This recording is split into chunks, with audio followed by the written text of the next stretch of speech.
तो जब राजा शिकार खेलने के लिए चला तो राजा बढ़ता चला गया, एक बड़े भयंकर जंगल में पहुंचा।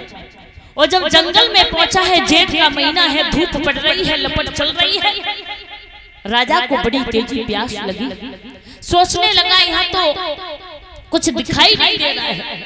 तो राजा की दृष्टि पड़ी है मेरे दादा कि उसी जंगल में एक बड़ी सुंदर फूल बगिया है, फूलों का बाग है।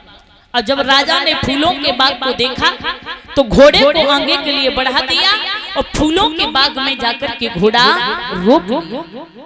और जब रोक लिया है तो राजा जैसे ही घोड़े से नीचे उतरे हैं तो राजा चारों तरफ देख रहे थे कि कहीं जल मिल जाए।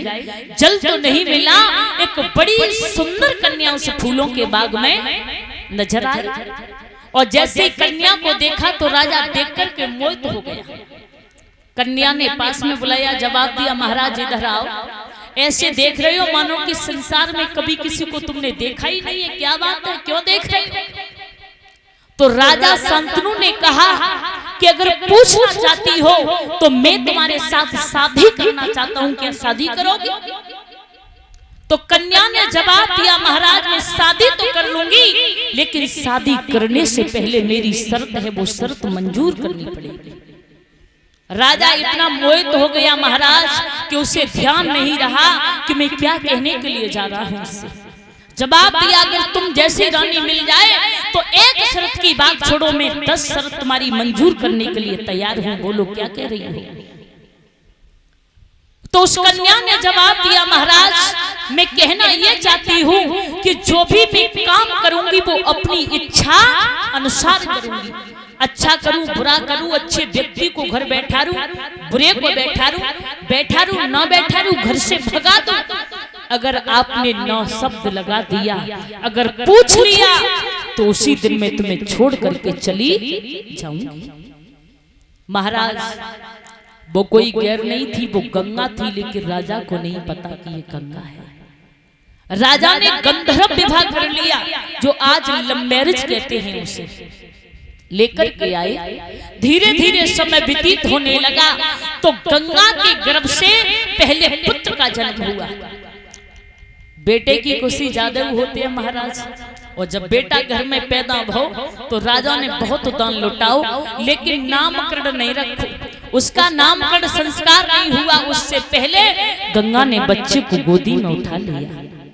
और जैसे ही गोदी में उठाया, राजा देख रहा है कि मेरी पत्नी इस बच्चे को गोदी में लेकर के जा रही है।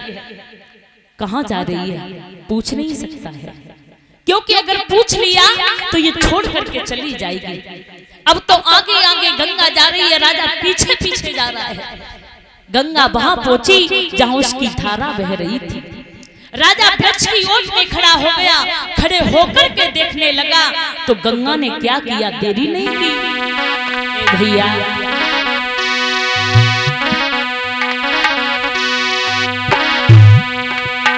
अरे नहीं पलखी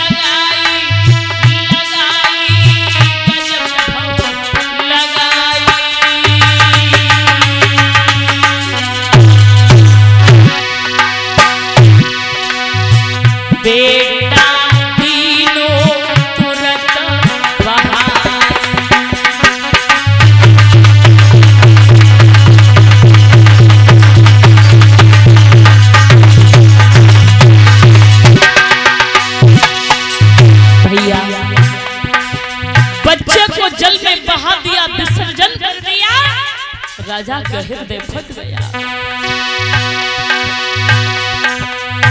देख भूख का वो भगुड़ा कैसी है जी लाला की माई।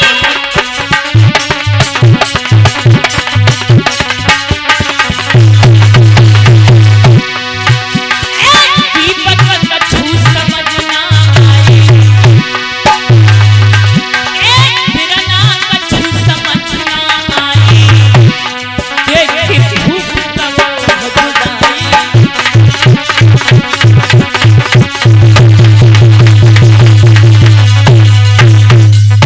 महाराज बच्चे को जल में बहा दिया और जैसे ही बच्चे को विसर्जन किया जल में तो राजा का हृदय फट गया। राजा रोकर के रह गया, कुछ नहीं कहा। लौट आया, सोचने लगे मां नहीं है ये, मां के नाम पर कलंकित है, ये जानते नहीं है मां की ममता कैसी होती है। अब राजा जैसे लौट करके आए, धीरे धीरे समय व्यतीत होने लगा। महाराज प्रमाण तो ऐसा मिलता है कि एक नहीं दो नहीं, गंगा ने अपनी धारा में 7 बेटों को विसर्जन कर दिया था। 7 बेटों को बहा दिया। 8वां पुत्र पैदा हुआ और जैसे ही 8वां पुत्र पैदा हुआ तो गंगा लेकर के फिर से चली। राजा घबरा गया, इसने 7 बेटे बहा दिए, मैंने कुछ नहीं कहा।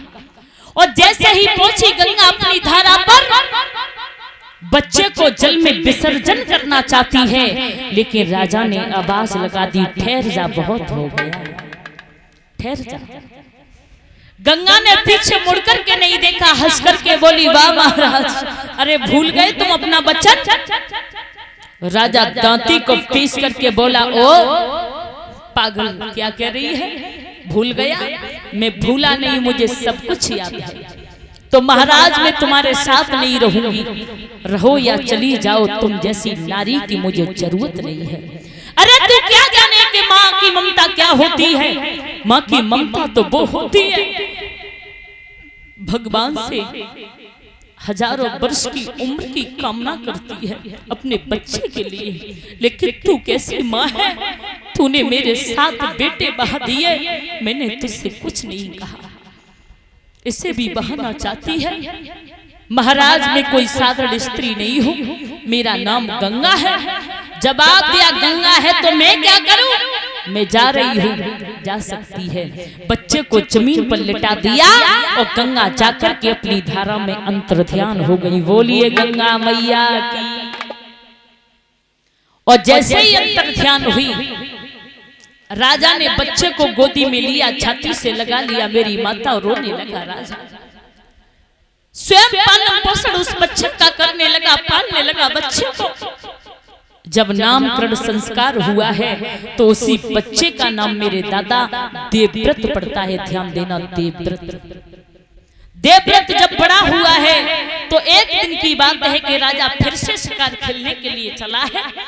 तो राजा ने क्या देखा है कि एक बड़ी सुंदर कन्या है, वो नाव को चला रही है। नाव को मेरी माता, और जब नाव को कन्या चला रही तो राजा ने घोड़े को रोका और हंस करके पूछने लगा, आप नाव को क्यों चला रही हो?